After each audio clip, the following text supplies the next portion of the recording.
প্রথম দেখে মনে হতে পারে এটি রাজশাহীর ঐতিহ্যবাহী হাতে বানানো কালাই রুটি।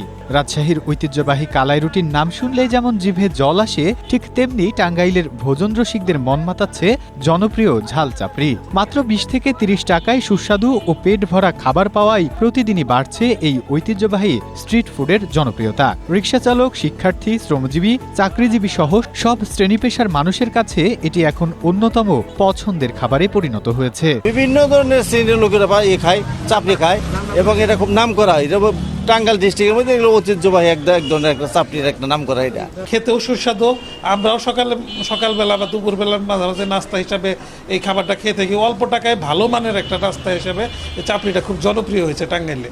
সাধারণ পানি, চাল, ডাল, আটা, লবণ, কালোজিরা ও সামান্য হলুদের গুঁড়া মিশিয়ে তৈরি করা হয় চাপড়ির মিশ্রণ। এরপর তাওয়ার উপর হাতের সাহায্যে পাতলা করে তৈরি করা হয় চাপড়ি। এর সঙ্গে পরিবেশন করা হয় আলুর ভর্তা, কাঁচামরিচ, ধনিয়া পাতা, কালোজিরা, তিসি ও খাঁটি সরিষার তেল দিয়ে তৈরি বিশেষ ঝাল ভর্তা, যা খাবারটিকে দিয়েছে আলাদা স্বাদ। বিক্রেতারা বলছেন, শুধু টাঙ্গাইল নয়, দেশের বিভিন্ন জেলা থেকেও মানুষ এই খাবারের স্বাদ নিতে আসেন।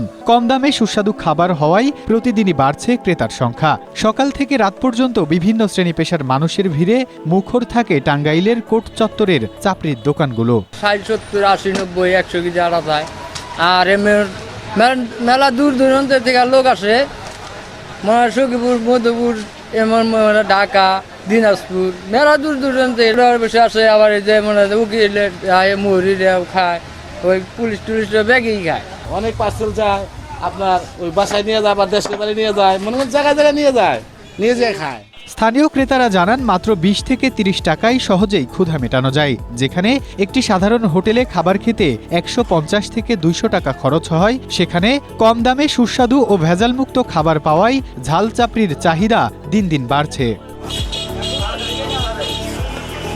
স্বল্প মূল্য, ব্যতিক্রমী স্বাদ ও ঐতিহ্যবাহী প্রস্তুত প্রণালীর কারণে টাঙ্গাইলের ঝাল চাপড়ি এখন শুধু ক্ষুধা নিবারণের খাবার নয়, বরং জেলার পরিচিত একটি জনপ্রিয় স্ট্রিট ফুডে পরিণত হয়েছে। Desk report, Asia post.